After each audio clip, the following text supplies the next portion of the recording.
Hello students, स्वागत है आपका ग्लोरियस स्टडी पॉइंट क्लासेस में। मैं Shivam Sharma. Students, class 10th के जो स्टूडेंट्स हैं उनके लिए वेरी इंपॉर्टेंट क्वेश्चन है। ठीक है, इसका पहला पार्ट मैं पहले ही अपलोड कर चुका हूँ वीडियो में, तो सेकंड पार्ट से हम आपको स्टार्ट करेंगे। थर्ड चैप्टर से जो इंपॉर्टेंट क्वेश्चन है, फोर्थ चैप्टर से जो इंपॉर्टेंट क्वेश्चन हो सकते हैं, उन पे अभी हम डिस्कस करेंगे। इससे पहले मैं आपको बता चुका हूँ ये कुछ इंपॉर्टेंट क्वेश्चन है, इनको आप ज़रूर कर लेना, क्योंकि एग्ज़ाम में फिर आपको प्रॉब्लम पड़ेगी। तो इससे बढ़िया पहले आप इनको सॉल्व कर लीजिए। इन्हीं क्वेश्चन को अगर आप सॉल्व कर लेंगे तो थर्ड फोर्थ चैप्टर आपको पढ़ने की ज़रूरत नहीं पड़ेगी।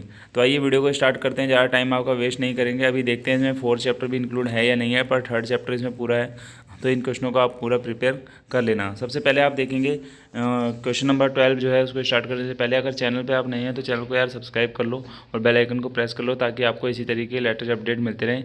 आपके लिए उत्तराखंड बोर्ड का बेस्ट से बेस्ट कंटेंट मैं हैंड रिटन राइटिंग में लेके आ रहा हूँ। ठीक है, तो सबसे ज़्यादा बढ़िया आपका यह है कि न्यू सिलेबस के अकॉर्डिंग आपको सारे क्वेश्चन मिल रहे हैं और इसी को आपने करना है। ठीक है, तो चलिए आइए वीडियो को स्टार्ट करते हैं। देखिएगा, लिखा है solve the following pair of equation by substitution method. तो इन क्वेश्चंस को आप देख लीजिएगा, जो यहाँ पे लिखे हुए हैं मैंने, इन क्वेश्चंस को आप सॉल्व कर लीजिए, क्योंकि सब क्वेश्चनों को पढ़ूंगा टाइम काफ़ी ज़्यादा वेस्ट होगा, तो इसलिए ज़्यादा टाइम वेस्ट ना करते हुए क्वेश्चन आगे की तरफ बढ़ेंगे।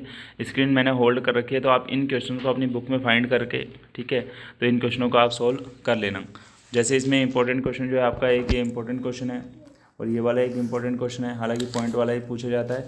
ये सारे 3 क्वेश्चन कहे हैं, काफ़ी इंपॉर्टेंट है, इन क्वेश्चनों को आप जरूर करिएगा। ठीक है, नेक्स्ट क्वेश्चन की तरफ मैं बढ़ता हूँ। तो यहाँ लिखा है साफ साफ, solve 2x + 3y = 11 and 2x - 4y = -24 and hence find the value of m। अगर आपको एक इक्वेशन y = mx + 3 दिया हुआ है, तो यहाँ पे पहले आप इक्वेशन से x और y का वैल्यू फाइंड कर लेंगे, देन आप उसके बाद किसका m का वैल्यू फाइंड करेंगे इस इक्वेशन में पुट करके। ठीक है, आगे की तरफ देखेंगे। सॉरी,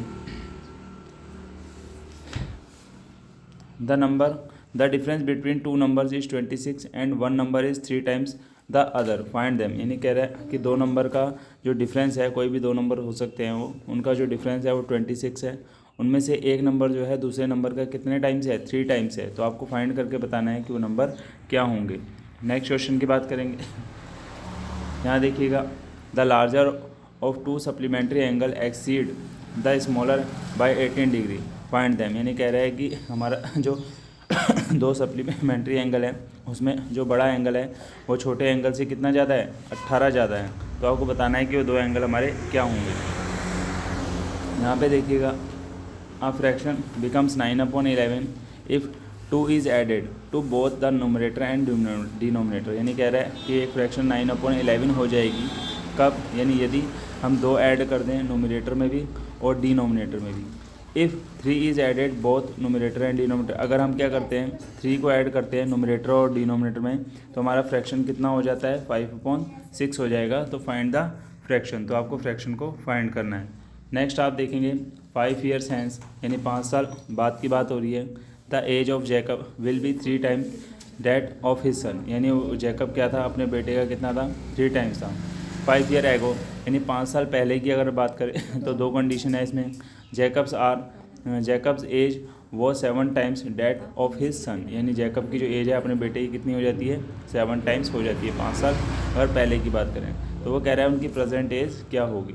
ठीक है, प्रेजेंट एज की हमने यहाँ बात करनी है। यहाँ पे देखेंगे, the ratio of income of 2 person is 9:7 and the ratio of their expenditure 4:7। यानी कह रहा है कि 2 पर्सन हैं, उनकी इनकम का जो रेशो है वो 9:7 है, और उनके जो एक्सपेंडिचर यानी जो खर्चे हैं, यानी जो व्यय करते हैं वो, उनका रेशो कितना है, 4:3 है। If each of them manage to save 2000 per month, यानी कह रहा है कि वो किसी भी कारण से, यानी कि हर तरीके से कुछ भी करें वो 2000 रुपये महीना क्या करते हैं, बचा लेते हैं। तो हमें बताना है कि उनकी मंथली इनकम क्या होगी।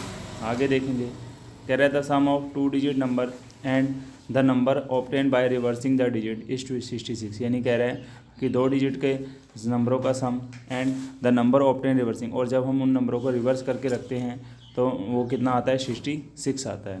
तो if the digit of the number differ by 2, और वो जो डिजिट हैं वो एक दूसरे से कितने के अंतर पे हैं, डिफरेंस पे हैं, 2 के डिफरेंस पे हैं। ठीक है, अब find the number how many such number are there, यानी कह रहा है वो नंबर क्या होंगे और वो नंबर क्या होगा, संख्या क्या होगी, कहने का मीन्स है। नेक्स्ट क्वेश्चन देखेंगे, solve the following pair of linear equation by substitution and elimination method. हालांकि ये क्वेश्चन में आपको एक सब्स्टिट्यूशन मेथड वाला बता चुका हूँ, एलिमिनेशन वाला भी बता चुके हैं, बट यह कि ये दो क्वेश्चन ऐसे क्वेश्चन हैं कि वेरी वेरी इंपॉर्टेंट क्वेश्चन की उसमें रख के चलिए। इस बार न्यू सिलेबस के अकॉर्डिंग ये क्वेश्चन पूछे जा सकते हैं, तो आप ध्यान से देखिएगा। नेक्स्ट क्वेश्चन देखिएगा। 5 years एगो यानी 5 साल पहले Noori was thrice as old as Sonu. Noori जो थी सोनू की एज का कितने थी, 3 times थी। तो 10 years आफ्टर यानी 10 साल बाद क्या होगा, Noori will be twice as old as Sonu.